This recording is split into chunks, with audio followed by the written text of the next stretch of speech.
إن الحمد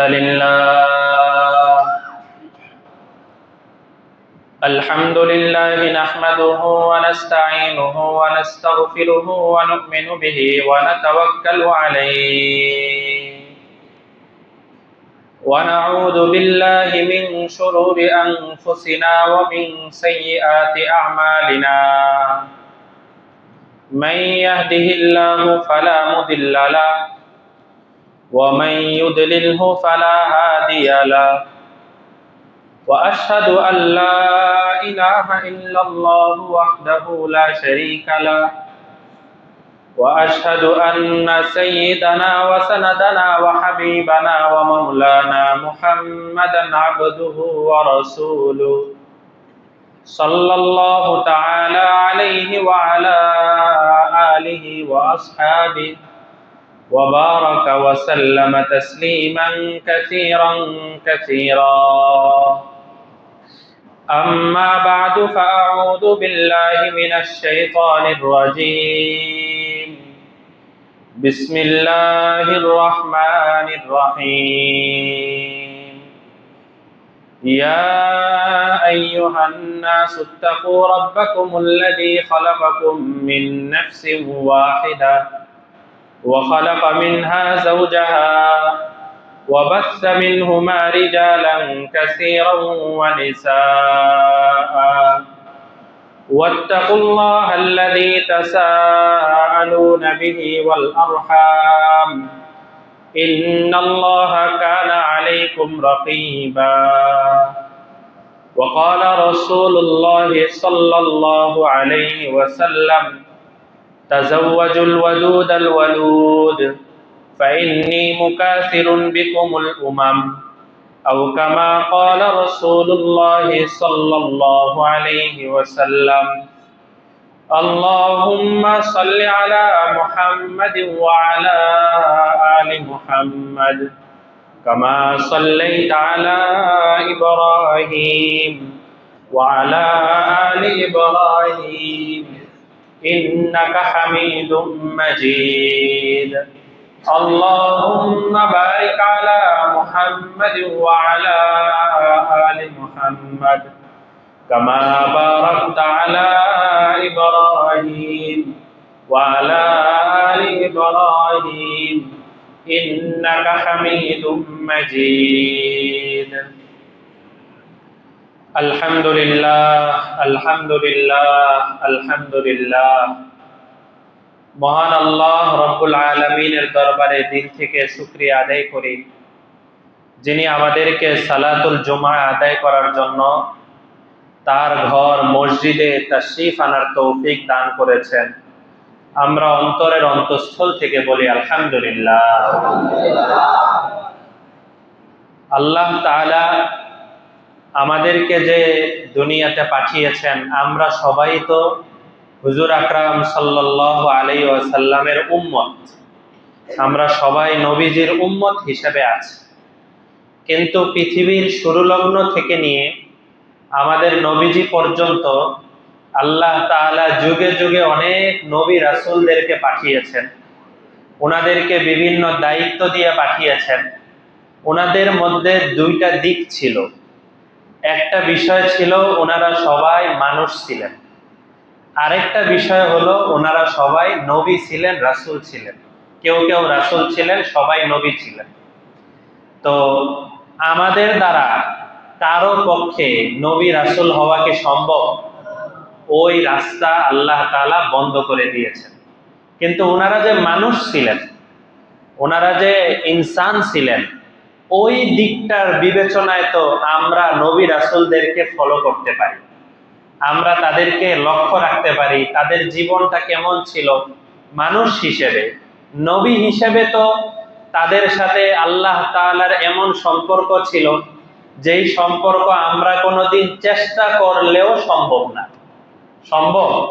আমরা বহু আমল করতে করতে করতে করতে অনেক উঁচু তবকায় পৌঁছে গেলে আসমান থেকে কি আমাদের কাছে জিবরাইল ওহী নিয়ে আসবে? এটা কোনোদিন সম্ভব? কেউ যদি এটা দাবি করে, কেউ যদি এটা মনে করে যে আমাদের কাছে ওহী আসে, তাহলে এক নাম্বারেই সে ভণ্ড হওয়ার জন্য এটাই বড় প্রমাণ। তার কথা যে 2 নম্বর, তার কথা যে সঠিক না, এই কথা বলাটাই হলো সে যে ভণ্ড লোক এর প্রমাণ। আমাদের নবীর প্রতি অনেক মুআজিজা ছিল, আল্লাহর সাথে অনেক ব্যক্তিগত সম্পর্ক ছিল আমাদের নবীজি। এত সম্পর্ক ছিল যে আমাদের নবীর দ্বারা অলৌকিক যত ঘটনা ঘটছে, যে ঘটনাটা অন্য মানুষের পক্ষে ঘটানো সম্ভব না, মুআজিজা বলা হয় এগুলোকে। অলৌকিক ঘটনাকে বলা হয় মুআজিজা। এই নবীর যত মুআজিজা গুলো আছে, এই মুআজিজা গুলো হিসাব করলে ছোট ছোট ছোট ছোট সব মিলিয়ে যদি হিসাব করা হয়, তাহলে 1000-এর উপরে নবীজির মুআজিজাই থাকে। এত মুআজিজা আর কোন নবীদেরকে আল্লাহ তাআলা পাঠান নাই, এত মুআজিজা। এমনকি আমাদের মাদ্রাসাগুলোতে কিতাব আছে, মোটা মোটা কিতাব, অনেক বড় বড় কিতাব, ওই কিতাবের মধ্যে আর কোনো আলোচনা নাই, শুধু নবীর মুআজিজার আলোচনা। তাহলে নবীর জীবনের একটা দিক, অলৌকিক ঘটনাগুলো, নবীর মুআজিজাগুলো, এগুলো নিয়ে আলাদা বড় বড় কিতাব রচনা হচ্ছে, গবেষণা হচ্ছে, আলোচনা হচ্ছে। তো আমরা তো চাইলেও সেটা কোনোদিন সম্ভব না। নবী মানুষদেরকে যে দাওয়াত দিতেন, আলোচনা করতেন, দেখা যায় এক একটা মুআজিজা, এক একটা ঘটনা, এক একটা কথাই বহু মানুষের হেদায়েতের জন্য জরিয়া হয়ে যেত। এটা আমাদের পক্ষে সম্ভব না। নবীজির কাছে ছোটকাল থেকে বড় হয়েছেন, একসাথে খেলাধুলার সাথী ছিলেন হযরত আবু বকর রাদিয়াল্লাহু আনহু। নবীজি একদম ছোটকালে, নবীজির 2.5 বছরের ছোট ছিলেন। তো ছোটকাল থেকে মক্কা শহরে একসাথেই ওনারা দুইজন বড় হয়েছেন। হঠাৎ করে নবীজি তো 2.5 বছরের বড়, নবীজি এসে এলাকার মধ্যে বললেন যে আমার কাছে জিবরাইল আসছে, ওহী নিয়ে আসছে এবং বলছে মক্কা শরীফে যত মূর্তি পূজা হচ্ছে, যা হচ্ছে, এগুলো সব হারাম, এগুলা নাজায়েজ। আল্লাহ তাআলা একজন, তারই শুধুমাত্র ইবাদত করতে হবে আর আমাকে নবী হিসাবে মানতে হবে।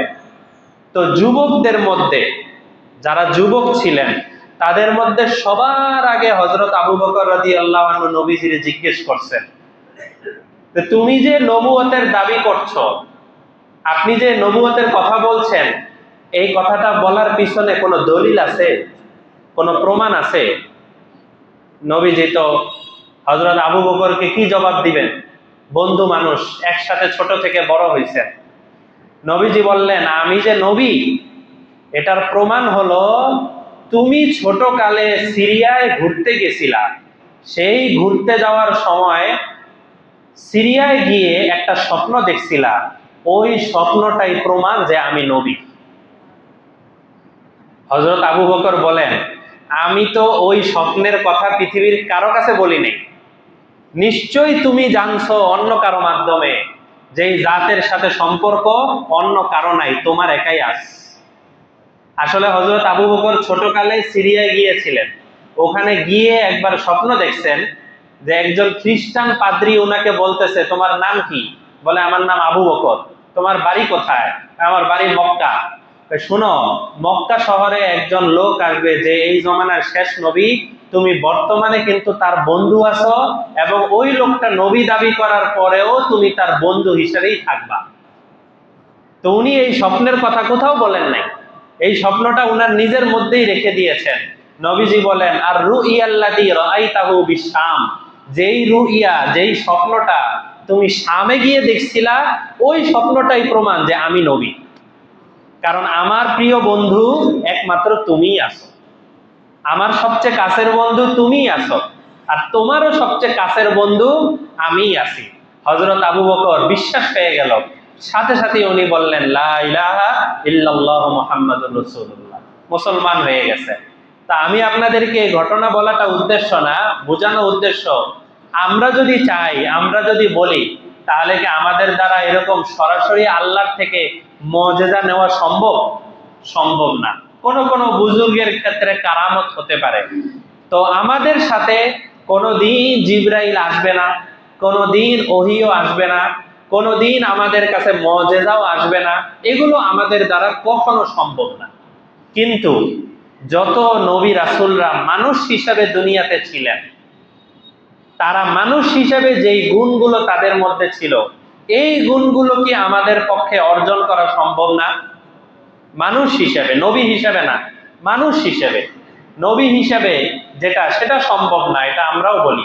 জিবরাইল কোনোদিন আসবে না, কিন্তু মানুষ হিসেবে ওনাদের মধ্যে যেই স্বভাবগুলো ছিল, এই স্বভাবগুলো আমাদের সবার পক্ষে আনা সম্ভব। আল্লাহ রসুল সাল্লাল্লাহু আলাইহি ওয়াসাল্লাম বলেন, কিছু কিছু আমল এমন আছে, তিরমিজি শরীফের মধ্যে হাদিস আছে, নবীজি বলেন কিছু কিছু আমল এমন আছে যেই আমলগুলো আমার দৃষ্টিতে তোমার দৃষ্টিতে নফল, আমলগুলো নফল, আমলগুলো মুস্তাহাব, আমলগুলো করলেও চলে, না করলেও চলে, করলে সওয়াব, না করলে কোনো গুনাহ নাই। কিন্তু এই আমলগুলো, এই নফল কাজগুলো, নবী বলেন হযরত আদম থেকে আমি পর্যন্ত যত নবী আছে সমস্ত নবীদের মধ্যে একদম স্বভাব ছিল, মানুষ হিসেবে তাদের মধ্যে এই স্বভাবগুলো ছিল। নবীজি এক নাম্বারই বলেন, এমন স্বভাবের এক নাম্বার স্বভাবই হলো আল হায়া। হযরত আদম থেকে নিয়ে আমি পর্যন্ত, নবীজি পর্যন্ত যত নবী ছিলেন সবার মধ্যেই আল্লাহ তাআলা অনেক বেশি পরিমাণে লজ্জা শরম দান করেছিলেন। ওনাদের মধ্যে স্বভাবগতভাবেই লজ্জা অনেক বেশি ছিল, শরম অনেক বেশি ছিল, হায়া অনেক বেশি ছিল। কেন ছিল? যেই মানুষটার মধ্যে লজ্জা শরম বেশি, ওই মানুষটার স্বভাব চরিত্র তত উন্নত হয়। যার মধ্যে লজ্জা শরম কম, তার মধ্যে স্বভাব চরিত্র অত উন্নত হয় না। কত মানুষ দেখবেন বহু মানুষের সামনে কিরকম আচরণ করতেছে, খালি গায়ে ঘুরতেছে, তার কাছে তেমন কোনো খারাপ লাগে না, এটা স্বাভাবিক লাগে যে কি হয়েছে, আমি খালি গায়ে তো ঘুরছি। হাফ প্যান্ট পরে ঘুরছে, খারাপ লাগে না, কি হয়েছে, আমার সতরই তো বের হয়েছে, রানই তো দেখা যাচ্ছে, আর কি হয়েছে, এটা তার কাছে তেমন কোনো খারাপ লাগে না। আর অনেক মানুষ এমন আছে যারা খালি গায়ে কারো সামনে বের হবে তো দূরের কথা, গেঞ্জি পরেও বের হইতে চায় না, দেখা যায় পোশাক পরে বের হয়, এরকম অবস্থা থাকে। কেন? লজ্জার কারণে সে অনেক কিছু করতে চাইলেও পারে না, লজ্জাটা তার মধ্যে এত বেশি থাকে। আল্লাহ রসুল বলেন সমস্ত নবীদের মধ্যে আল্লাহ তাআলা লজ্জা শরম অনেক বেশি দান করেছিলেন, যে কারণে এই স্বভাব যার মধ্যে থাকে তার আমলের প্রতি আগ্রহ বেশি থাকে, তার কাজের প্রতি, নেক কাজের প্রতি, ভালো কাজের প্রতি আগ্রহ বেশি থাকে। যেই কাজ খারাপ কাজ, ওই কাজ জাহান্নামে যেতে হবে, জান্নাতে যাওয়া যাবে না, ওগুলো তো সব পিছনে, লজ্জাই তাকে খারাপ কাজের দিকে যাইতে নিষেধ করে দেয়। তার স্বভাবটাই এমন, যেই স্বভাবের কারণে, লজ্জার কারণে সে খারাপ কাজের দিকে যেতেই পারে না। সবাই মিলে নাচ গান দেখতেছে, লজ্জার কারণে যে আমি এরকম একটা খারাপ কাজ করব, এটা তো সম্ভব না। নবীজি এক হাদিসের মধ্যে বলছেন, ইযা লাম তাস্তাহি ফাসনা মা শিতা, কারো মধ্যে যদি লজ্জা শরম অনেক কম থাকে, এর দ্বারা দুনিয়ার সমস্ত কাজ করা সম্ভব। ফাসনা মা শিতা, সে সব করে ফেলবে, কিছুই মনে হবে না, তার কাছে এটা স্বাভাবিক মনে হবে, এটা তো আমার অধিকার, এটা তো আমার আমার স্বভাব, এটা তো আমার বিষয়। আপনাদেরকে আগেও বলেছিলাম আমাদের নবীজি সাল্লাল্লাহু আলাইহি ওয়াসাল্লামের ব্যাপারে সাহাবায়ে কেরাম বলতেন যে নবীজির অবস্থা এমন ছিল, একজন কুমারী নারী, অবিবাহিত নারী বিবাহের আগে যেমন লজ্জাবতী থাকে, একজন কুমারী নারী যেরকম লজ্জাবতী থাকে, আমাদের নবীর মধ্যে আল্লাহ তাআলা এর চাইতেও বেশি লজ্জা দান করেছিলেন। এত বেশি লজ্জা, স্বাভাবিকভাবে কারো সাথে একসাথে সাহাবায়ে কেরাম তো বলতেনই যে আমরা কোনো সময় আমরা এত আদান প্রদান করেছি, এত কিছু করেছি, কিন্তু ঘরের কোনো কাজের কোনো প্রয়োজন হচ্ছে বা অন্য কোনো কিছু প্রয়োজন হচ্ছে, নবীজি লজ্জার কারণে আলাদাভাবে আদেশ করবেন, এই তুমি এটা করো, এটা করতে পারতেন না। নবীর ব্যক্তিগত যত প্রয়োজন আছে নবীজি একা একাই পূরণ করা শুরু করে দিতেন। সাহাবায়ে কেরাম তো, নবীর এক খাদেম ছিল হযরত আনাস রাদিয়াল্লাহু আনহু, যিনি বলেন আমি 10 বছর নবীজির খেদমত করছি, কিন্তু নবীজি কোনো কারণে আমাকে বলেন নাই তুমি এটা করলা কেন, এটা করলা না কেন। যে কাজটা উনি করতে পারেন নাই নবীজি নিজে করে ফেলতেন। কেন? ওই যে স্বভাবের মধ্যে ওই লাজুকতা, ওই জিনিসটা নবীর মধ্যে অনেক বেশি ছিল। এটা হলো আমাদের নবীজি 1 নাম্বার বিষয় বলেছেন যে সমস্ত নবীদের মধ্যে আল্লাহ তাআলা যেই স্বভাব দান করেছিলেন সেই স্বভাবটা হলো 1 নাম্বারে হলো লজ্জা। এটা অনেক বেশি দান করেছেন। আর নবীর সাহাবী যে হযরত ওসমান রাদিয়াল্লাহু তাআলা আনহু, নবীর এক মেয়েকে বিবাহ দিয়েছেন নবী। হযরত ওসমান বিবাহ করেছেন। বদর যুদ্ধ থেকে ফিরার পরে নবীজি দেখলেন ওসমানের সেই বিবি অর্থাৎ নবীজির মেয়ে সে মারা গেছেন। নবীজির পরের মেয়ে ছিল উম্মে কুলসুম। নবীজি বললেন, ওসমান তুমি আমার আগের মেয়েকে বিয়ে করছিলা, নেও, ওই মেয়ে তো মারা গেছে, আমার দ্বিতীয় অর্থাৎ নবীজির সিরিয়ালে তৃতীয় মেয়েটাকেও আমি তোমার কাছে বিয়ে দিয়ে দিলাম। তো নবীর 2 মেয়েকে হযরত ওসমান বিয়ে করছেন। জিন্নুরাইন ফেরেশতারা নবীর কাছে এসে বলে, আপনার যে সাহাবী ওসমান, আপনার জামাতা ওসমান, তার লজ্জাটা আল্লাহ তাআলা এত পছন্দ করেন যে কারণে আকাশের ফেরেশতারাও পর্যন্ত তার লজ্জার কারণে লজ্জা পায়। ওসমানের লজ্জা এত বেশি। আমরা জুমার খুতবার সময় দ্বিতীয় খুতবায় সাহাবীদের নাম উচ্চারণ করি না? আরহামু উম্মতি বি উম্মতি আবু বকর ওয়া আশাদ্দুহুম ফি আমরিল্লাহি উমর। 3 নম্বরে কি বলি? ওয়া আসদাকুহুম হায়াআন উসমান। আসদাকুহুম হায়া প্রতি খুতবায় বলা হয় কেন? আসদাকুহুম হায়াআন উসমান, ওই ওসমানের উপরে আল্লাহ তাআলা শান্তি বর্ষণ করেন যেই ওসমানের লজ্জা অনেক বেশি ছিল, যেই ওসমানের হায়া শরম লজ্জা অনেক বেশি ছিল, সেই ওসমানের উপরে আল্লাহ তাআলা শান্তি বর্ষণ করেন। তো স্বাভাবিকভাবেই এই শরমের কারণে আল্লাহ তাআলাও তাকে পছন্দ করতেন। তো নবীজি 1 নাম্বার বিষয় বলেছেন যে সমস্ত নবীদের মধ্যে হায়া ছিল, লজ্জা ছিল। 2 নাম্বার বিষয় নবী বলেন আল আতর।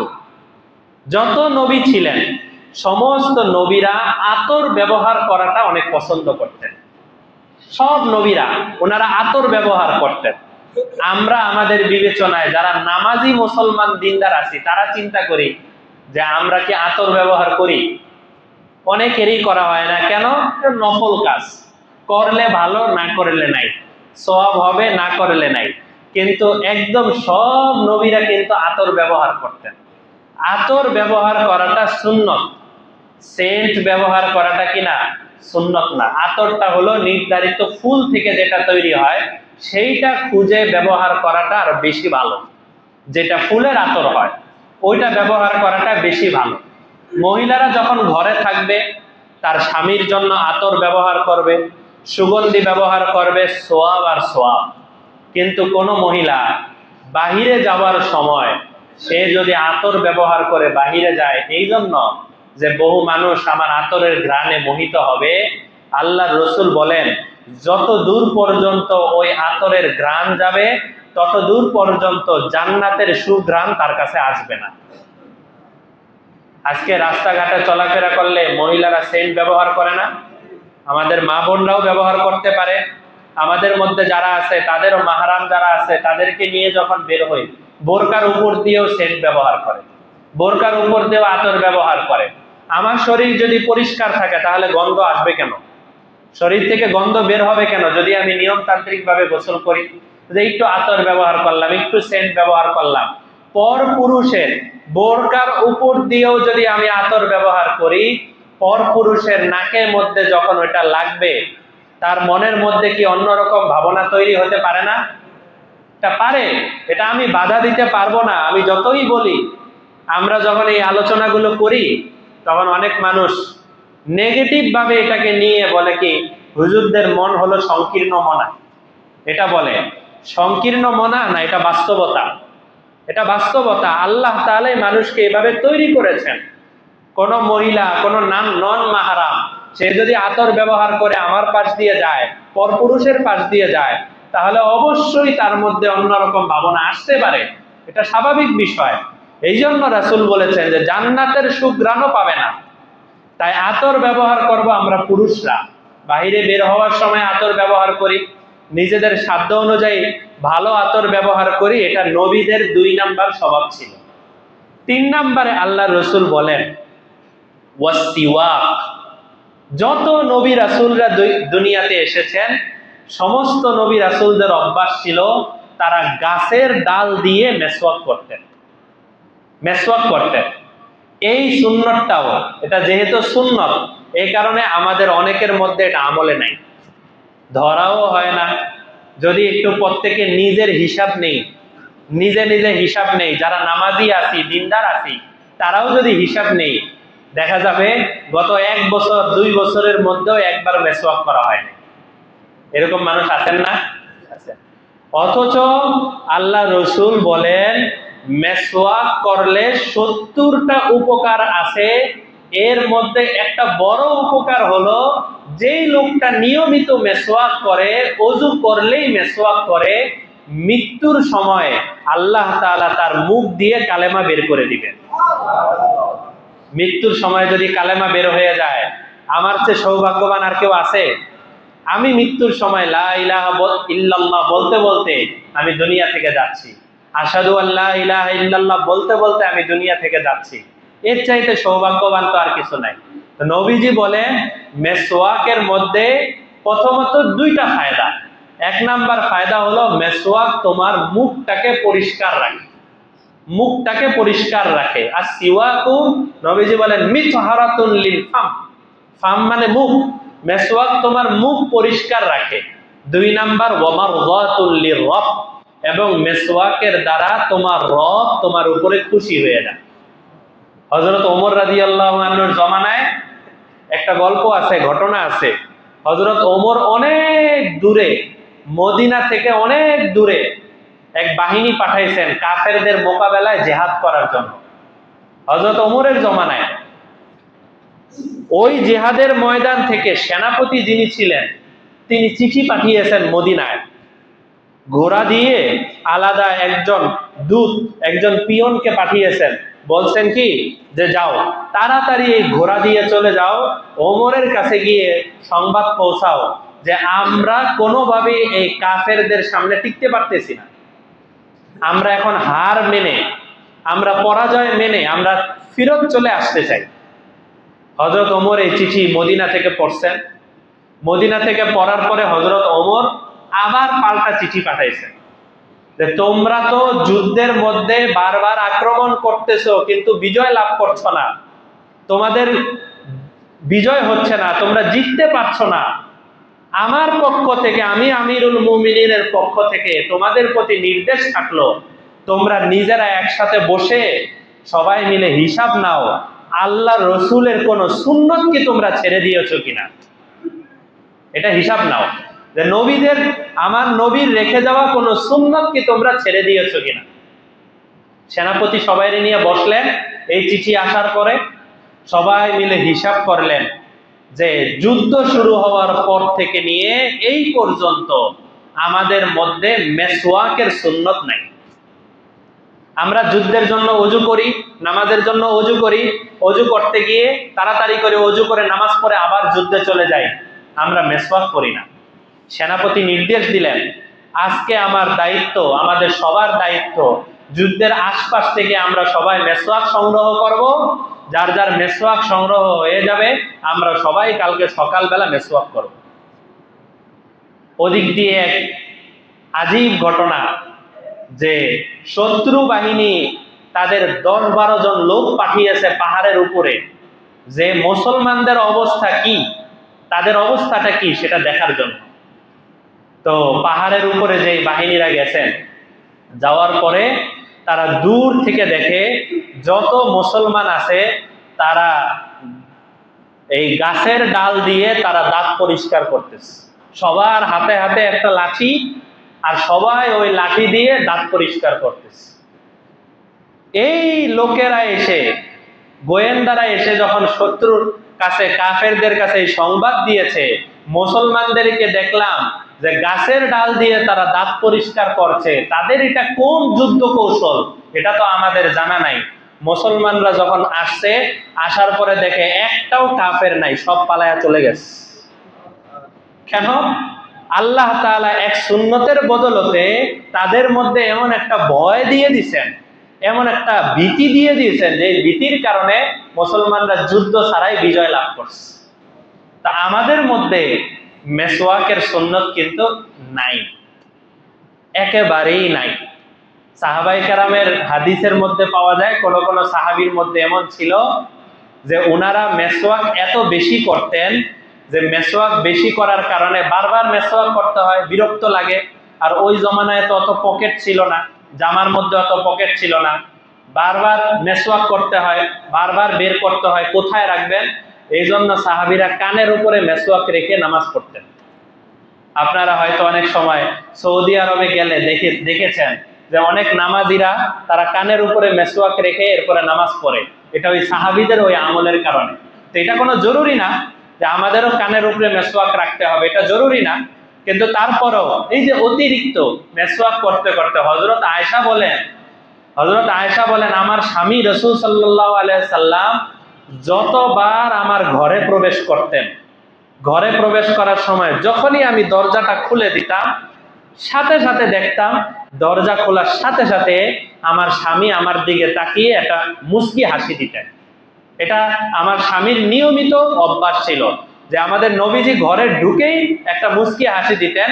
আর মুচকি হাসি দেওয়ার পরপরই নবীজি যেহেতু বাহির থেকে আসছেন, হযরত আয়েশা বলেন সাধারণত ঘরে ঢুকে মুচকি হাসি দিয়ে এরপরে নবীজি মেসওয়াক করতেন। এটা সাধারণ স্বভাব ছিল। কেন? বাহিরে অনেক মানুষের সাথে ছিলাম, কথাবার্তা হয়েছে, মুখের কি অবস্থা, উনি মেসওয়াক করে এরপরে বিবির কাছে যাইতেন। তো দেখছেন আমাদের নবীজি জিনিসগুলো কত সুন্দর করে ভেঙ্গে ভেঙ্গে আমাদেরকে দেখিয়ে দিয়েছেন, কিন্তু আমরা সেই সুন্নত আমল করি না। রাসূল বলেন আমার উম্মতের জন্য লাউলা আন আশুক্কা আলা উম্মতি, আমার উম্মতের জন্য যদি আমার ভয় না হতো যে মেসওয়াকের কারণে তাদের কষ্ট হয়ে যাবে, এই ভয় যদি না হইতো লা আমারতুকুম বিসিওয়াকি ইনদা কুল্লি ওযু, আরেক হাদিসে হলো ইনদা কুল্লি সালাত, আমার উম্মতকে আমি ফরজ করে দিতাম, ওয়াজিব করে দিতাম তারা যেন প্রত্যেক নামাজের আগে মেসওয়াক করে। তাহলে সমস্ত নবীদের তিনটা স্বভাবের কথা আমাদের নবীজি বিশেষভাবে বললেন। এক নাম্বার হলো লজ্জা বেশি ছিল, দুই নাম্বার হলো আতর লাগাতেন, আর তিন নাম্বার হলো সবাই মেসওয়াক করতেন। চার নাম্বারে নবীজি বলেন আর নিকাহ। হযরত আদম থেকে আমাদের নবী পর্যন্ত যত নবী ছিলেন তারা ইবাদতের ক্ষেত্রে অনেক উপরে ছিলেন। ইবাদত করতে করতে আমরা কেউ নবীদের তবকায় বসতে পারবো? সম্ভব না। নবীদের তবকায় তো পরের কথা, আমরা সাহাবীদের তবকাও পৌঁছা সম্ভব না। কিন্তু নবী বলেন যে সমস্ত নবীরা তারা বিবাহ করে পারিবারিক জীবন তারা যাপন করতেন। সব নবীরাই পারিবারিক জীবন যাপন করতেন। রাসূল বলেন আগের ধর্মের মধ্যে রহবানিয়াত ছিল। রহবানিয়াত মানে সাধনা। কিছু মানুষ এমন থাকে যারা পরিবার পরিজন সবকিছু বাদ দিয়ে জঙ্গলে গিয়ে সাধনা করে। এরকম অনেক ধর্মে থাকে না, বিভিন্ন গুরুরা জঙ্গলে গিয়ে সাধনা ধ্যান করে। নবীজি বলেন আমার উম্মতের মধ্যে এই সাধনা নাই। আমার উম্মতের মধ্যে কেউ যদি পরিবার পরিজন নিয়ে ব্যস্ত থাকে, এই কারণে অন্যান্য অনেক নফল আমলে তার কমতি হয়ে যায়, তারপরেও পরিবার পরিজন নিয়ে থাকা তার জন্য বেশি সওয়াবের কাজ। নেকাহ, বিবাহ শাদী করা। তো আমাদের মধ্যেও আলহামদুলিল্লাহ সবাই আমাদের মধ্যে বিবাহ শাদীর প্রচলন আছে, বিবাহ শাদী আমরা করে থাকি, পরিবার পরিজন নিয়ে চলাফেরা করে থাকি। কিন্তু সমস্যা যেখানে হয়ে যায় সেটা হলো আমাদের নবীর পক্ষ থেকে যেই দিক নির্দেশনা বিবাহ শাদীর বিষয়ে, এই দিক নির্দেশনা সমাজের মধ্যে 90% মানুষ ফলো করে না। 90% মানুষ নবীর দিক নির্দেশনা ফলো করে না। আমাদের নবী বলেন তুনকাহুল মারআতু লিআরবাঈন, একজন মেয়েকে বিবাহ করা হয় 4 কারণে। লিমালিহা, মেয়ের কি টাকা পয়সা আছে কিনা, তার সহায় সম্পদ আছে কিনা, এই মাল দেখা হয়। 2 নাম্বার ওয়ালি জামালিহা, মেয়ের সৌন্দর্য দেখা হয়। 3 নাম্বার ওয়ালি হাসাবিহা, নবী বলেন মেয়ের বংশ দেখা হয়। 4 নাম্বার ওয়ালি দীনিহা, মেয়ের ধর্ম কেমন আছে, দিন কেমন আছে, এই জিনিসটা দেখা হয়। নবীজি বলেন আমি আমার উম্মতকে দিক নির্দেশনা দিচ্ছি, ফাজফার বিদাতিদ দ্বীন, সৌন্দর্য দেখতে হবে, বংশ দেখতে হবে, ধন সম্পদ দেখতে হবে, এগুলা সব হলো 2 নাম্বার। 1 নাম্বার হলো আমি যেখানে বিবাহ শাদী করতে চাচ্ছি ওই বিবাহ শাদী ওই ফ্যামিলির মধ্যে দিনদারি আছে কিনা। নবীজি বলেন ফাজফার বিজাতি দিন, তোমরা দিনদারিকে প্রাধান্য দাও। যদি দিনদারিকে প্রাধান্য দিয়ে বিয়ে শাদী করতে পারো, রাসূল বলেন কারো মধ্যে যদি আল্লাহর ভয় থাকে, তাকওয়া থাকে, তাহলে এই লোকটাকে দুনিয়াতে সবচেয়ে বড় নিয়ামত আল্লাহ দান করেছেন। আর 2 নাম্বারই রাসূল বলেন তাকওয়ার পরে এই পৃথিবীতে সবচেয়ে বড় নিয়ামত হলো একজন মানুষ দিনদার নেককার বিবি পাওয়া। দেখছেন, মাস্তাফাদাল মুমিনু বাদা তাকওয়াল্লাহি আযজা ওয়া জাল আল মারআতুস সালিহা। তাকওয়ার পরে এই দুনিয়াতে একজন মুমিনের জন্য সবচেয়ে বড় নিয়ামত হলো একজন নেককার বিবি পাওয়া। তা আমরা তো খুঁজতে গিয়েই নেককার মানুষ খুঁজি না। সবার আগে টাকা পয়সা, সবার আগে বংশ, সবার আগে সৌন্দর্য, এরপরে নামাজ কালাম একটু পরে কিনা, হইলে হইল না হইলে নাই, এমনটা না হওয়া চাই। বরং প্রত্যেকেরই জীবনে যারা বিবাহ শাদী করে ফেলেছেন তাদের তো হয়েছে, তাদের বংশধর, তাদের আত্মীয় স্বজন, যারা বিবাহ শাদী করেন নাই তারা বিবাহ শাদী করবেন, সব জায়গায় সবার আগে দিনদারি প্রাধান্য দেওয়া। নবীজি বলেন 2 নাম্বার বিষয় হলো তোমরা দেখো যেই মেয়েকে বিবাহ শাদী করতে চাচ্ছ এই মেয়ে বা তার আত্মীয়দের মধ্যে ভালোবাসা আছে কিনা। তাজাওয়াজুল ওয়াদুদ আল ওয়ালুদ, নবীজি বলেন দেখো তাদের মধ্যে ভালোবাসা আছে কিনা, তাদের মধ্যে মহব্বত আছে কিনা, নাকি তারা অসামাজিক, ভালোবাসা মহব্বত এগুলো কিছুই নাই। এরকম জায়গায় যাওয়ার চেয়ে যেখানে ভালোবাসা আছে ওখানে যাও। নবী বলেন 2 নাম্বার আল ওয়ালুদ, যেই জায়গায় বিবাহ করতে চাচ্ছ একটু দেখো ওই জায়গা তার অন্যান্য আত্মীয় স্বজন তাদের সন্তানাদি কি বেশি হয় কিনা। আমাদের তো এখন বিভিন্ন কাগজপত্র, সরকারের কাগজপত্রের নিচে লেখা থাকে 2টি সন্তান যথেষ্ট, 1টি হলে আরো ভালো, এরকম লেখা থাকে না। নবীজি বলেন দেখো সন্তানাদি বেশি হয় কিনা। কেন? ফাইন্নি মুকাসিরুন বিকুমুল উমাম, কাল কিয়ামতের ময়দানে আমি অন্য যত নবী আছে সবার মাঝখানে যখন আমি দাঁড়াবো, তখন দাঁড়িয়ে আমি অন্য সব নবীদের উপরে গর্ব করব, দেখো আমার উম্মতরা কত বেশি উম্মত। এই জন্য তোমরা বিবাহ করো যেই জায়গায় সন্তানাদি বেশি হয়, যেই জায়গায় বংশধর বেশি হয় ওই জায়গায় বিবাহ করো। যখন বিবাহ শাদীর আলোচনা হয়ে যাচ্ছে, আলোচনা হচ্ছে, আলোচনা হওয়ার সময় যে বড় ভুল যেটা হয় সেটা হলো ছেলে পক্ষ থেকে মেয়ে পক্ষকে দেখতে যাবে, কোনো মাহরাম না মাহরামের কোনো বিষয় নাই, মহিলারাও মেয়েকে দেখে, পুরুষরাও মেয়েকে দেখে, সবাই মেয়েকে দেখে। এখন বলেন সংসার করবে একজন, মেয়ে দেখে 50 জন, 50 জনের চোখ কি একরকম হয়? সবার পছন্দ কি একরকম হয়? একরকম হয় না। যখন 50 জন যায় এরপরে বাসায় আসে, বাসায় আসার পরে এবার ভোট নেয়, সবাই বলো আগানো যায় কি আগানো যায় না, সবার ভোট নেয়, যদি বেশি বিজয় হয় তাহলে যাবে। এরকম একটা সিচুয়েশন আমাদের মধ্যে তৈরি হয়। অথচ ইসলামের দিক নির্দেশনা কত সুন্দর। প্রথমে মহিলারা দেখবে, মহিলারা দেখে পছন্দ হয়ে গেলে পুরুষদের মধ্যে একমাত্র ছেলে দেখবে, একমাত্র ছেলে যে সংসার করবে সে দেখবে, আর কেউ দেখবে না। অথচ এখানে কিন্তু অনেকেই মানতেই পারবে না যে ছেলের বাবাও তার পুত্র বধূকে দেখবে না। এটা কি কোনোদিন সম্ভব? এটা কোনোদিন সম্ভব না। যতক্ষণ পর্যন্ত তারা স্বামী স্ত্রী হয় নাই ততক্ষণ পর্যন্ত বাবার জন্য সে পুত্র বধূ না। যেহেতু পুত্র বধূ না, এই জন্য সাক্ষাৎও করতে পারবে না।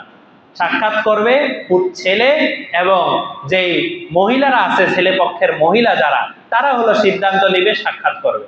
যখন সাক্ষাৎ হয়ে গেল, আমাদের মধ্যে সমাজের মধ্যে একটা প্রচলন আছে, প্রচলনটা হলো ছেলে আর মেয়ে যখন দেখাদেখি হয় তখন আত্মীয় স্বজন সবাই বের হয়ে চলে যায়, বলে যে ওরা নিজেরা একটু পার্সোনাল কথাবার্তা বলুক।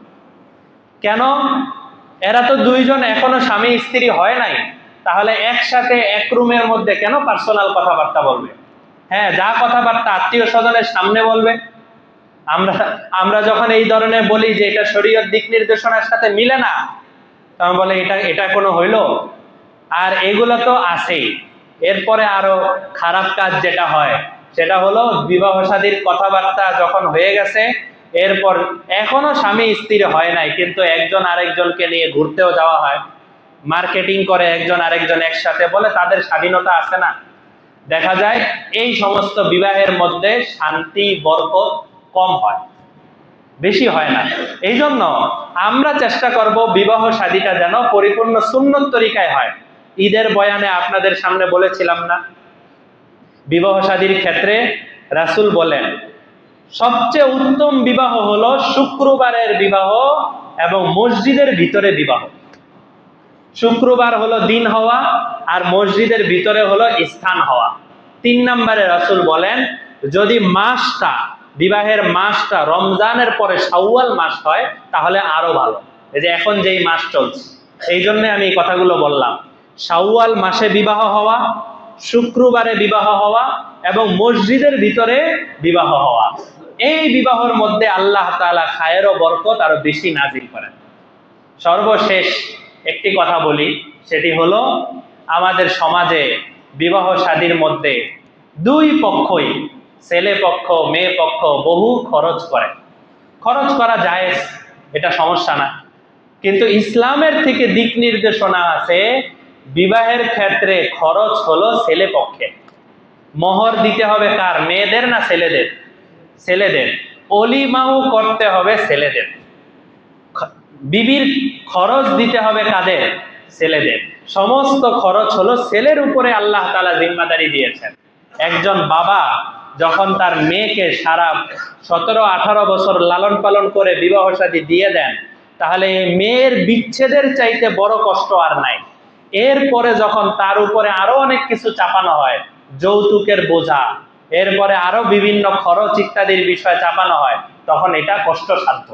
এই জন্য ইসলামের বিধান হলো ছেলেরা যতটুকু খরচ করবে ভালো, আর যদি খরচ নাও করে শুধু মোহর দিয়ে দেয়, হালকা কয়েকজন মিলে খাবার দাবার হয়, তাও ভালো, সমস্যা নাই।